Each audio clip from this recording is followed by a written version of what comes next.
So there's a lot of programmers and builders who draw inspiration from your story, just the way you carry yourself, your choice of making OpenClaw open source, the way you have fun building and exploring, and doing that for the most part alone or on a small team.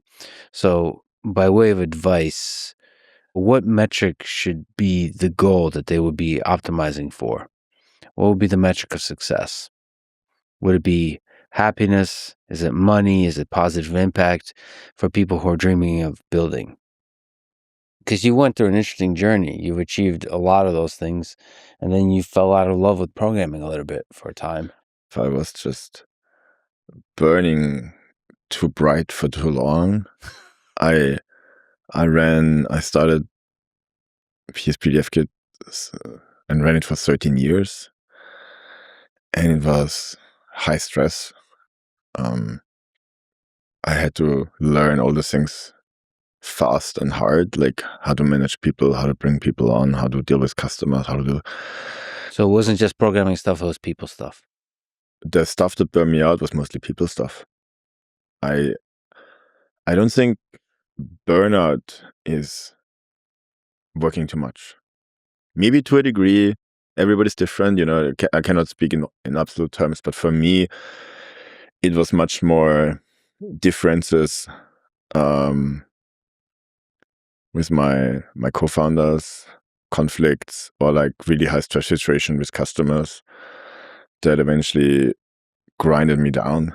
And then when luckily we got a really good offer for like putting the company to the next level, and I already kind of worked 2 years on making myself obsolete.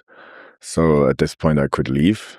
And then I was sitting in front of the screen and I felt like, Austin Powers, where they suck the mojo out.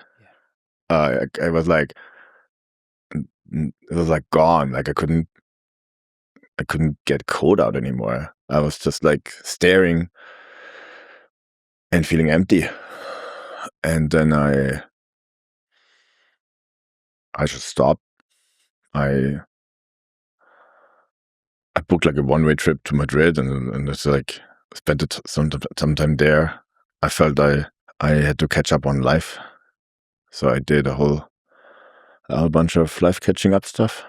Did you go through some lows during that period? And, maybe advice on how to... Maybe advice on how to approach life. If you think that, I work really hard and then I retire, I don't recommend that, because the idea of, just enjoy life now, it maybe is appealing, but right now I enjoy life the most I ever enjoyed life. Because if you wake up in the morning and you have nothing to look forward to, you have no real challenge, that gets very boring very fast. And then when you're bored, you're gonna look for other places how to stimulate yourself. And then maybe that's drugs, But that'll eventually also get boring and you look for more. And that will lead you down a very dark path.